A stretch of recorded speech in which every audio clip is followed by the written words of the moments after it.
I became a vegetarian strictly for 2 years, and unfortunately the only result it had was that I started having blood clots in my legs, and that pretty much stayed with me for most of my life.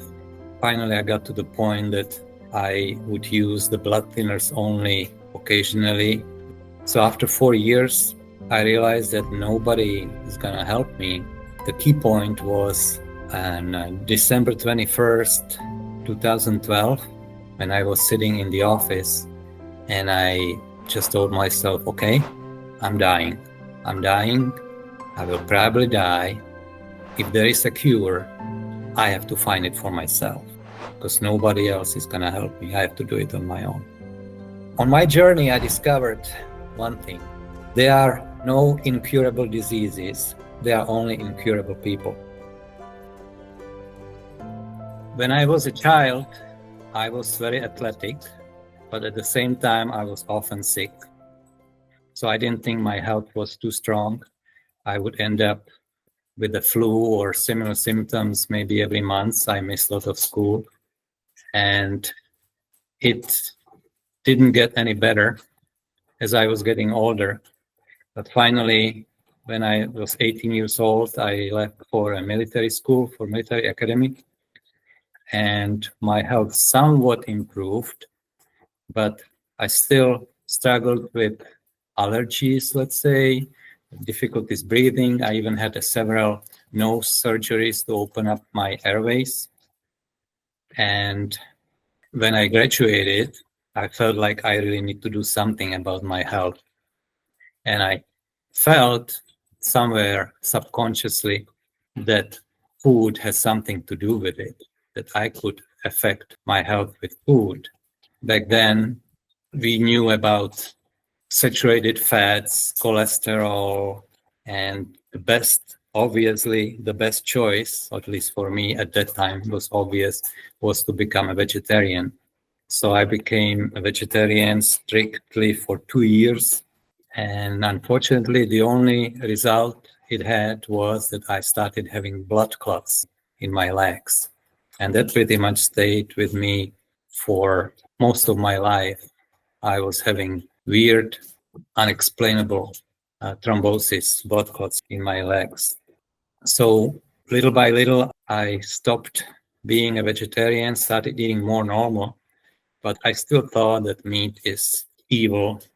It's a problem, especially red meat. So you hear that chicken and fish is okay, but careful about the red meat and so on. Then when I was 30 years old, I moved to the United States. Before I moved there, I was doing better. I felt relatively healthy, but I had a massive blood clot right after I got to the United States.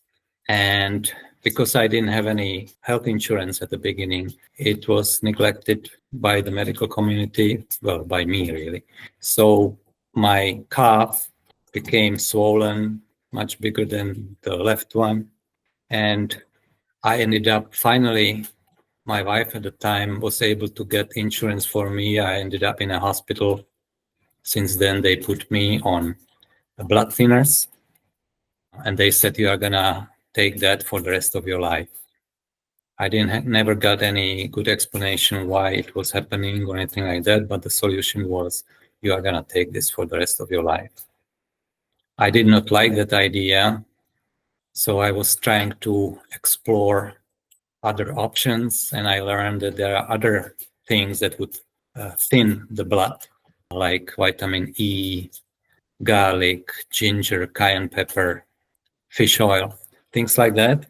So I was experimenting with that. Finally, I got to the point that I would use the blood thinners only occasionally. Unfortunately, the occasions were when I had some blood clots, so it never went away completely. But at least I was not on that blood thinner the whole time. But it was good or not, I'm not sure now. But when I read the side effects of the blood thinners, I think it was a good choice for me that I was not on it all the time. That was going on till 2008, when I was 41 years old. I'm 57 now. When I also gained weight, I didn't feel too good, but what really got my attention was I started having vertigo, feeling of like my head was rotating, I was not stable, I had difficulties walking straight, things like that. And initially it was just occasional spells of the vertigo with long periods of feeling normal. But gradually it was switching, it was changing, that I was having almost vertigo almost all the time, and less feeling fine. I was hoping that it would go away on its own, but it didn't. My main concerns were that perhaps I have brain tumor. So finally, after a year, I went to a doctor that was the ORL specialist, ear, throat, nose. And one thing he did, which was kind of funny, he said, "Oh, I helped so many people with problems like you. I'm gonna certainly help you too." And he did some tests, different things, audio, the beeping, different things, and he was very optimistic how he was gonna help me. When I came back 1 week later for results, he took the papers and he said, "Okay, your hearing is F up. Your hearing is gone. There is nothing I can do about it." Like, what do you mean my hearing? The assistant said that for my age, my hearing is pretty good. And, oh, okay, that's somebody else. That's somebody else's paper.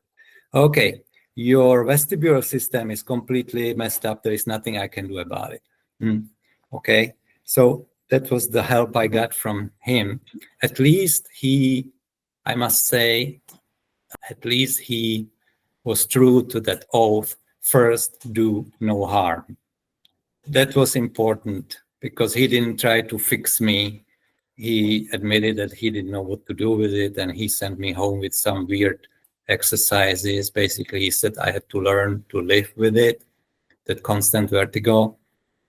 By the way, it was difficult for me, just turning my head, look. And so that started my 4-year journey to realize, from one doctor to another, different practitioners, healers, alternative medicine approaches, even different diets, supplements, but mostly the medical community. So after 4 years, I realized that nobody is going to help me. No doctor would help me even if they wanted. But also at the same time, as I was searching more and more, I started to see the monstrosity of the modern medicine, how it is profit-driven. So I was losing more and more trust in that profession. And finally, the key point was on December 21st, 2012, which is, in spiritual circles, this is an important date. And for me, it was certainly an important date, when I was sitting in the office and I just told myself, okay, I'm dying. I will probably die. And if there is a cure, I have to find it for myself, because nobody else is going to help me. I have to do it on my own. And so that gave me, I was at the end of the rope, basically. And desperation is a very powerful engine, as many people know. If you are so desperate that there is nothing else for you, you really start digging. And I did, and I found a forum where people were discussing different symptoms, and many of these people actually described the same symptoms I had, very similar symptoms. Not only vertigo, but memory problems, vision problems from a distance, up close, skin issues, all joint problems, and so on. And I thought that really I was just the only one. because when I looked around, all people seemed normal, except I was living this internal storm all the time. And I found that I'm not the only one. There were actually thousands of people like that. And also on the same forum, somebody mentioned something about Candida and Candida diet, Candida overgrowth, Candida diet. And I thought, well, that could be something for me. So I was going to try that Candida diet. Just before I discovered that Candida diet, I was also suffering big time with my joints, mainly my right knee and left hip. They were so painful. I could not sit more than 20 minutes. So driving was excruciating for me because after 20 minutes or so, it was like needles sticking into my joints. My walking was difficult as well. I could somewhat walk on the flat surface, but climbing the stairs. And I was only 45 at the time. So you wouldn't think I would be walking like an old man.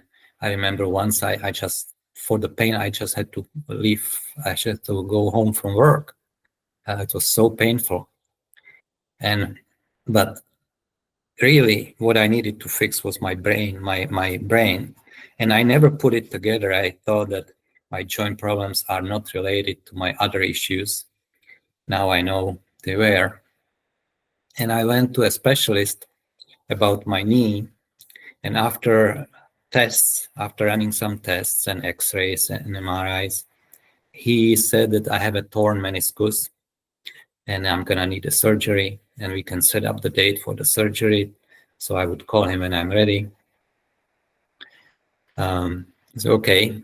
He even gave me some painkillers, and that was it. That was the plan. So in the meanwhile, I started this Candida diet.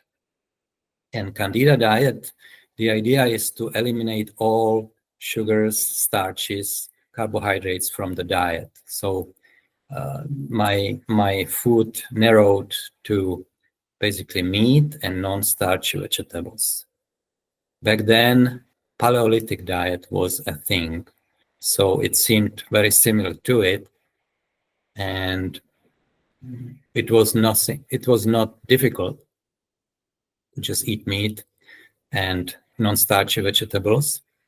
And I was hoping that it will fix my brain. It will remove the brain fog and vertigo and vision problems, memory problems, all these horrible things that were happening in my head. That didn't happen. But what did happen, after 4 days of this Candida diet, I noticed like, my knee doesn't hurt as much. It's actually better. And I kept eating that way. And 2 weeks later, I went jogging. I never had the surgery. I never had the meniscus surgery. And I was jogging, and the hip also stopped hurting, and I could move again normally. So that was a confirmation for me that diet has something to do with it. I didn't know what. I thought, well, maybe because I'm not eating gluten. That could have been.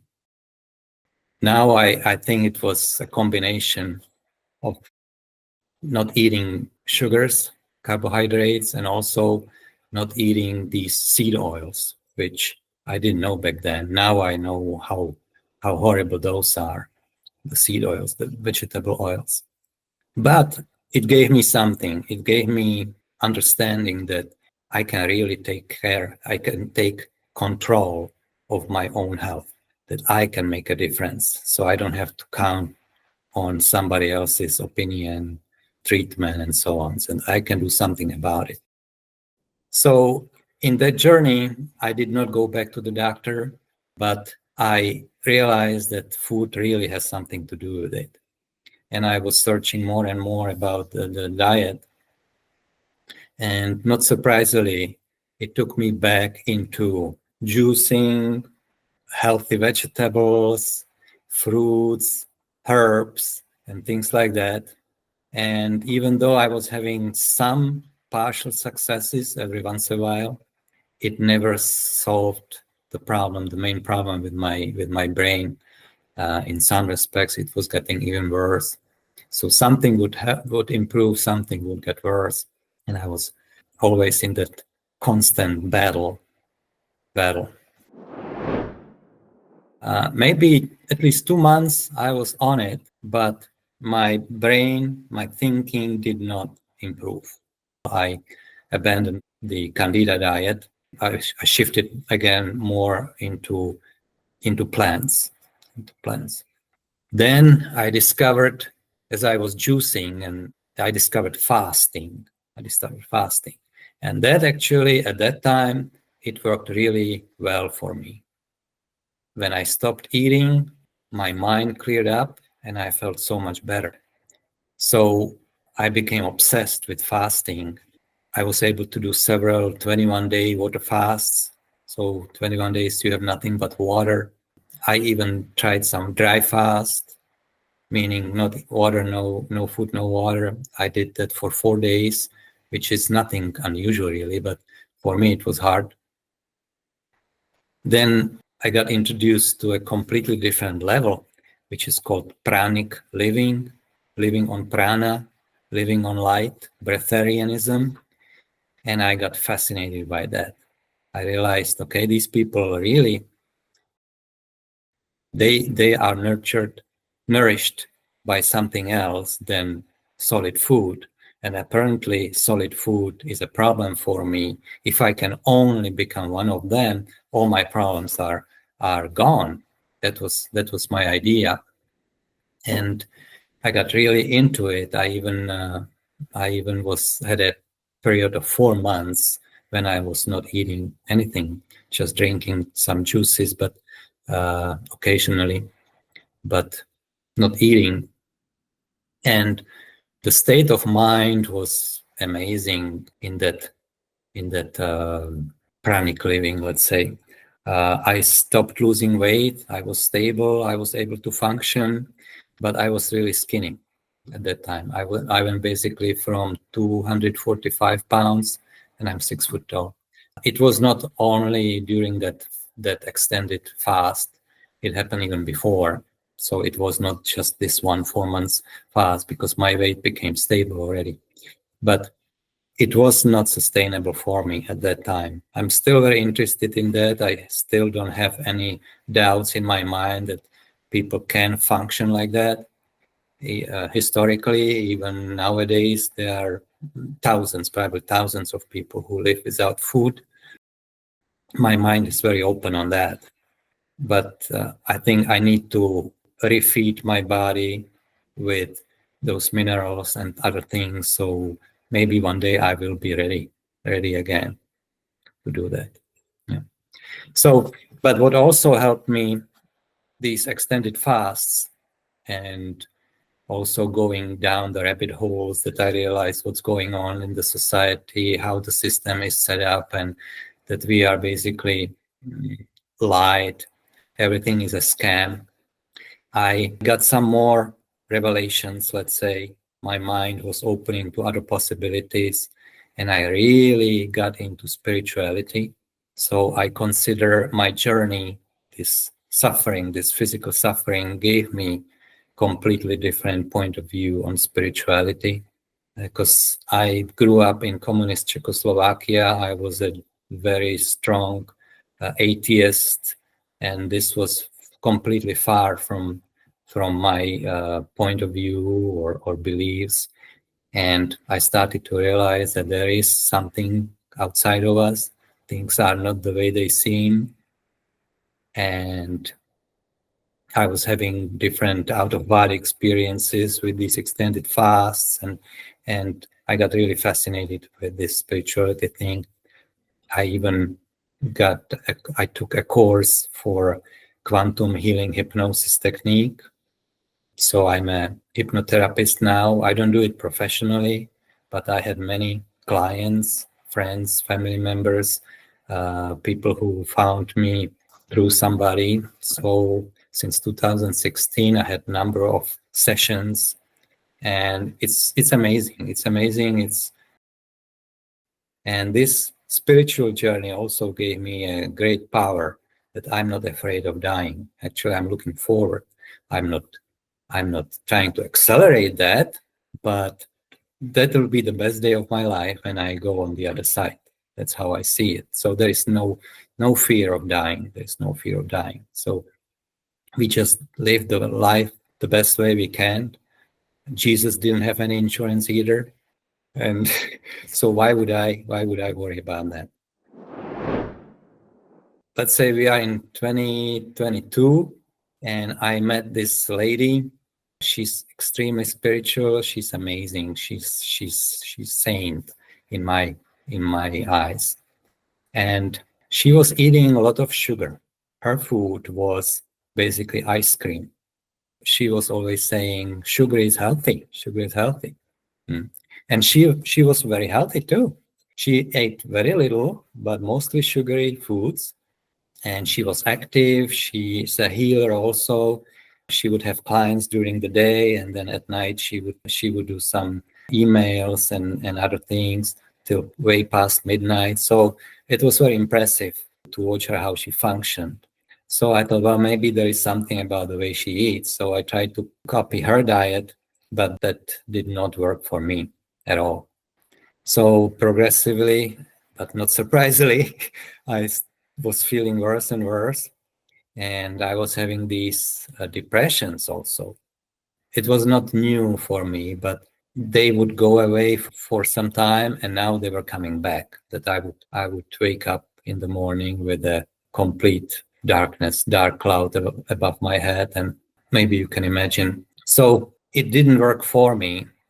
It was in November 2023. We went for a dinner. Normally we don't go out to eat, but it was a birthday, and we had dinner there in the restaurant, and she had these potato like a dumplings and with some cheese and oil. And I said, well, okay, I'm gonna have the same thing. And I felt horrible after that. I felt really bad. And I was thinking, well, maybe it's the carbohydrates in that meal. Now, retrospectively, I think it was the oil, in fact, that was obviously some kind of cheap seed oil, these highly toxic sunflower oil or something like that, grapes. The canola oil. So I think I reacted to that.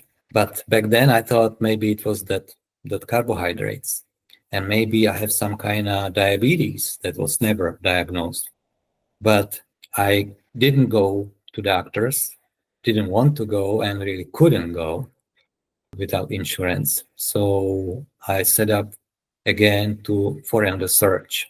And very quickly, I came across a video of Dr. Ken Berry, who was talking about diabetes type 2 and how it can be helped. And he even used the term cured with ketogenic diet. And that led me to some more discoveries. Dr. Bass, she goes by that name, Dr. Bass lady. She has a free ebook on her website explaining what ketosis is. And I read that, I studied that, and I said, okay, this is the solution. This is it. I'm going to switch to keto, and that should really help. It did help. It did help a little bit. I could feel the improvement, so that was encouraging. About 2 months later, in being in this keto diet, I went to visit my son, who, by the way, is a medical doctor. So I really don't hate medical doctors, but this one is very special to me. So I know a little bit what this profession is about, that's why I don't hate them. So we went to visit my son, and in order for me to stay on ketosis, I took some aged cheese with me, and that's what I was gonna eat throughout these few days with him. And I felt horrible again, horrible. So I said, okay, this doesn't seem to be working for me. There is either something about the lactose that I react to, or there is something else. Now I believe it is the lactose, but also histamine, because these aged things, they are full of histamine, and many people, obviously including myself, are sensitive to histamine. So I went back to the drawing board, like you say, and went to YouTube again. And who was there? Dr. Canberry again. This time he's not talking about keto diet, he's talking about carnivore diet. Uh-huh. So what is carnivore diet? That sounds crazy, but eating only animal products, only meat. They didn't stress the fat. Now I understand the importance of fat, but they were talking about just eating meat, just eating meat. That's all it is. But knowing that people can live on prana, on air and different things, it wasn't that crazy for me. It was definitely something to consider and didn't take me long to decide, yes, I'm going to go into that strict form of ketogenic diet called carnivore diet. So I did, and I could see benefits. The most pleasant and obvious benefit was my stamina, my sexual stamina, my libido came back. There was no question about it. Ask my girlfriend. So that was undeniable. So I knew, yeah, there is something going on in my body that is healing me. My body is healing. So even though the results were not maybe, like my pains, fatigue, vision problems, that didn't go away right away. But I could see it was little by little, it was improving. It was improving. So now I've been on carnivore diet for 13 months, basically 13 months. And I can say here is the list of symptoms that I can think of. All my symptoms are either gone or greatly improved.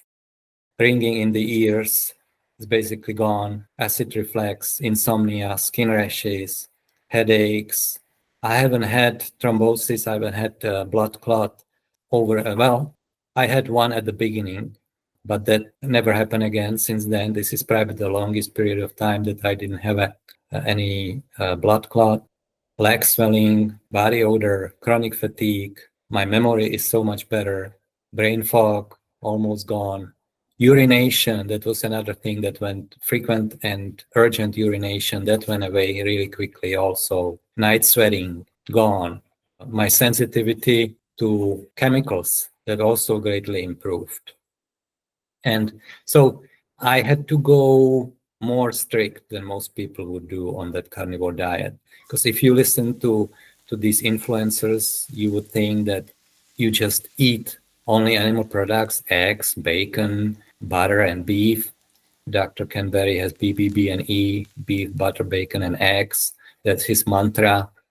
It may work for many people. I think it'll work for many people. It didn't work for me because, for example, bacon, first of all, I seem to react to pork. Second, bacon, obviously, it's aged meat or aged product, I should say, with plenty of histamine in it. I react to that.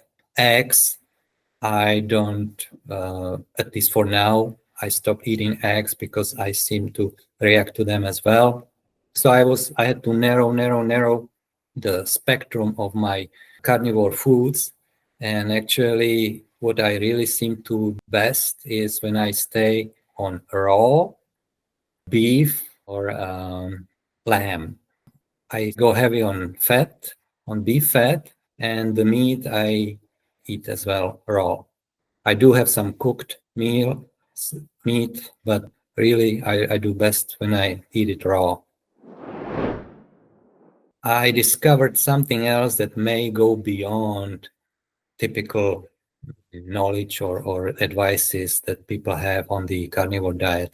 I also started a Facebook group that is for this region, Czech Republic and Slovakia. So because I try to do a lot of translations, different videos, and make it accessible to Czech and Slovak speaking people on that Facebook. That helps me also to keep discovering new and new things. I suspect that some people will benefit by supplementing. When you listen to the purists, the people who say, yeah, you just eat the ruminant meat, salt and water, and that's it. And again, I'm sure a lot of people do great on that, but we are all different. And I think a lot of people can improve if they start supplementing. I identified 4 minerals or elements that I experimenting with, and so far it's very promising, and I'm gonna share it with you. Hopefully it will help somebody. Magnesium, that's relatively common in that carnivore community because people suffer often from leg cramps, and magnesium helps with that.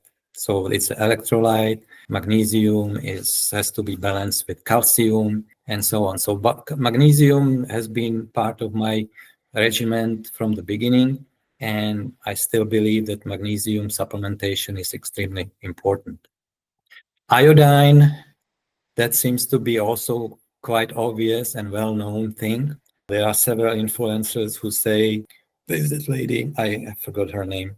She talks about butter and iodine. She basically, that's her big thing. And there are other scientists who understand the importance of iodine in the diet, how it's missing, especially if you don't live near ocean and you don't have that much seafood. That's also known fact. So iodine supplementation, agree with that. What is less known is copper.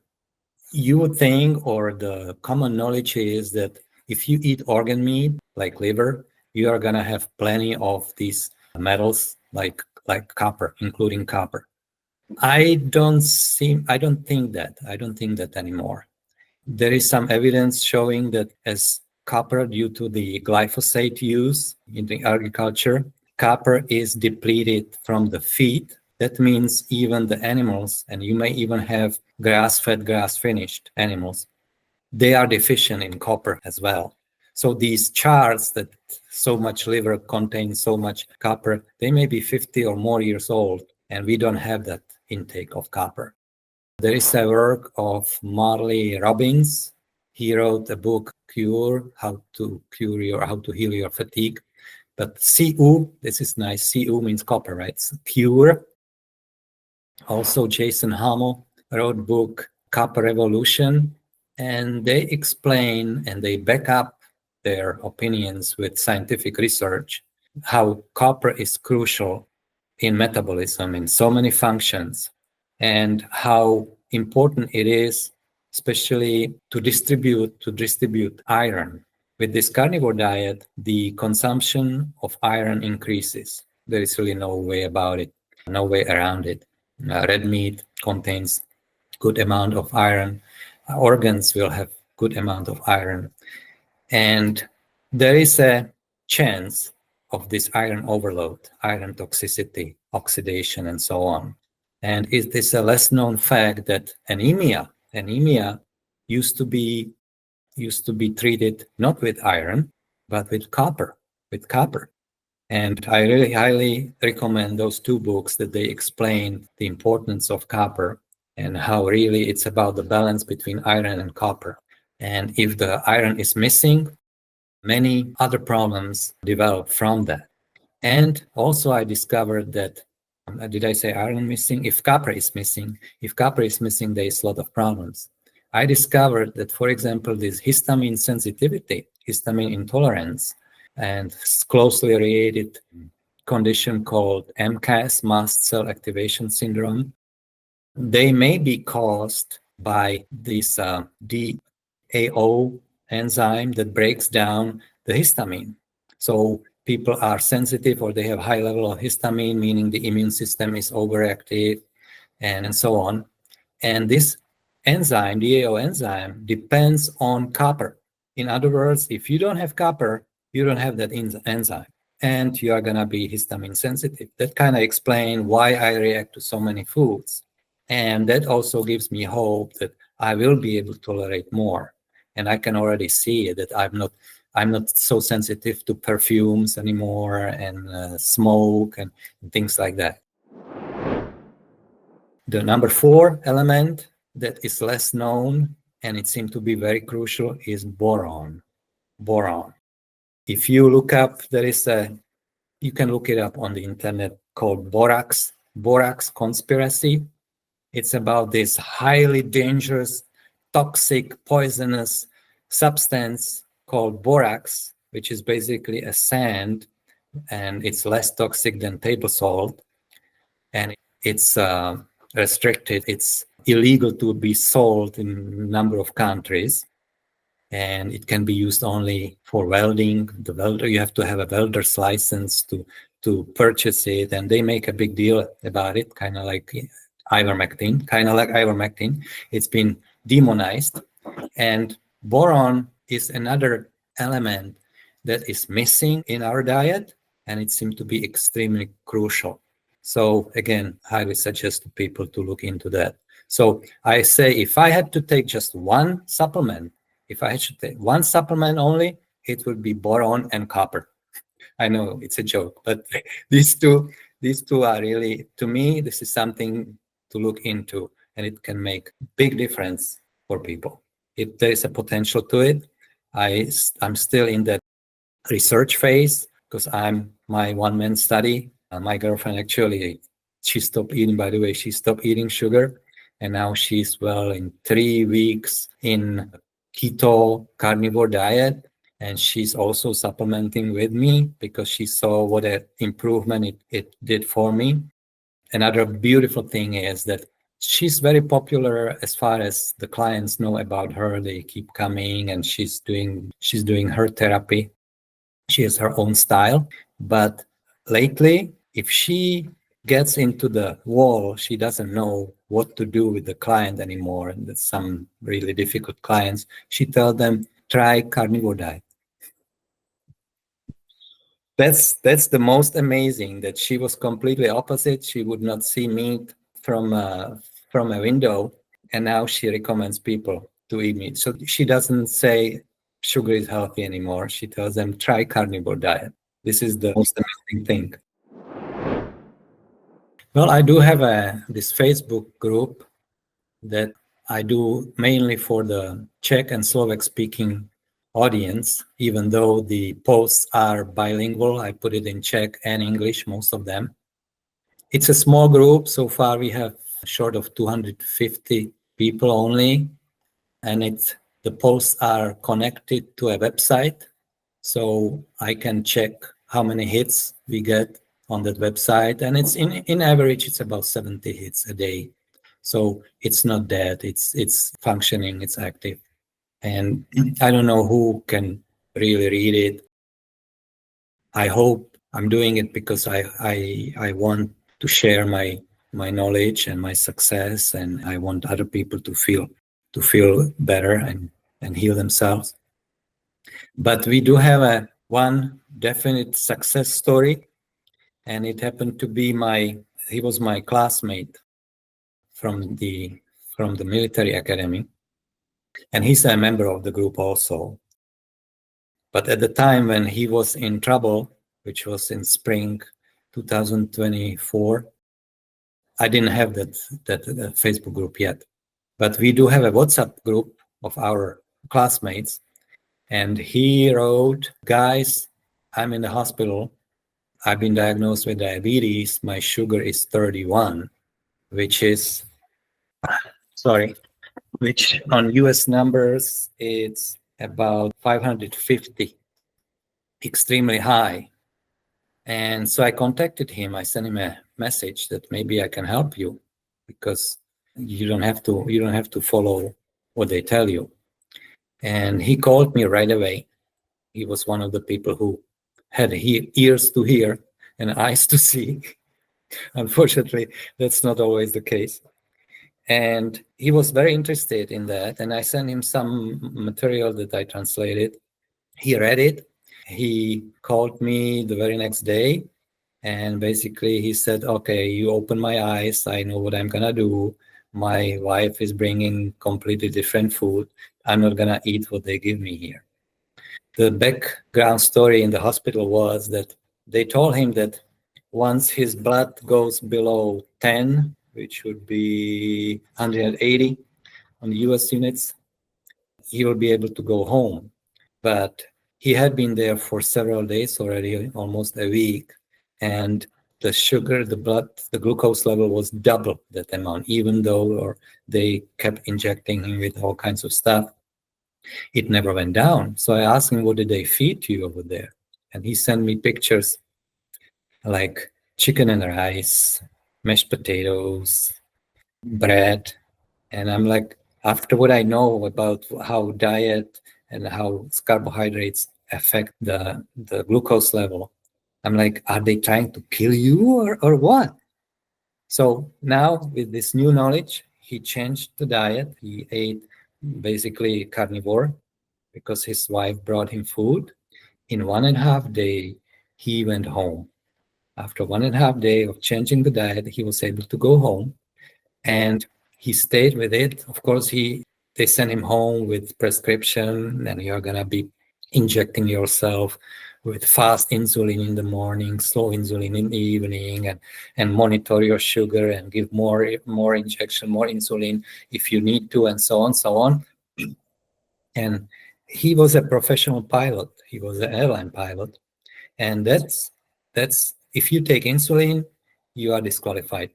There's no question about it. You are disqualified from ever flying commercially. So that was a big thing for him. He even has an 11-year-old daughter. So, there was a lot of other applications by him losing the job. It wasn't just that, okay, I'm going to be doing something else, I cannot fly. No, it was a big thing for him that he ended up in a hospital, and all of a sudden he's diagnosed with severe diabetes type 2. But he persisted. He kept on it. He believed that the diet could make a difference, and it did. And it did. In less than 6 weeks, he on his own was able to start reducing the amounts of insulin. And one day he realized, okay, I don't need the insulin at all, and the sugar is stable. All I need to do is stay on the diet, this carnivore diet. Then another step was to go to a doctor and show him, because he was keeping like a diary where he would measure himself and how many units of insulin he needed to take. And all of a sudden in the diary, it says, well, that's the glucose is stable and he's not shooting any insulin. How is that possible? They thought he was lying. So they did a blood test, A1C. And even though A1C is the average of last 3 months, in that time he was on this diet, it already improved to that level that they had to admit, yeah, he's not lying. And the next step was he went to a aviation medical examiner, and he got back his certificate, and he's flying Boeing 737 again. So this is something amazing. On my journey, I discovered one thing, and it's not my idea, but there are no incurable diseases. There are only incurable people. If your mindset is, for whatever reason, that you are not going to heal, then there is nothing we can do about it. Nobody, doctors or other alternative practitioners, nothing. If you are stuck with the old way of thinking, or there may be other reasons, there may be benefits, it may be on subconscious level, because I don't think that anybody who consciously wants to be sick, but there is usually something that prevents that person to heal themselves, because everybody really has to heal themselves. That's what I believe. And many times people give the power to somebody else and they don't do the work. And that, in my opinion, is the biggest obstacle for anybody who struggles to get better. On the journey, anybody who wants to get healthy and struggles with that, and sooner or later they realize that it's not only about physical healing, it's also about spiritual and emotional healing. This mind body complex is real, and we cannot say every disease is caused by mind as a psychological background.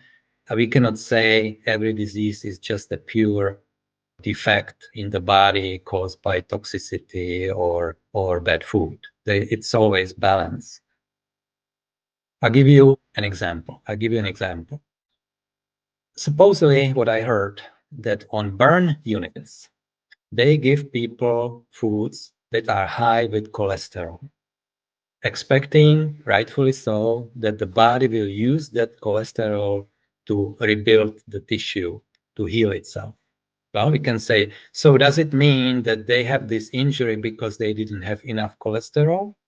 No, obviously not. The problem was somewhere else. But the body has this ability to heal if you give it the right substance, the right building material. So the body has ability to heal. When I say the body, I mean the mind and body complex. So this is just an example on the physical level.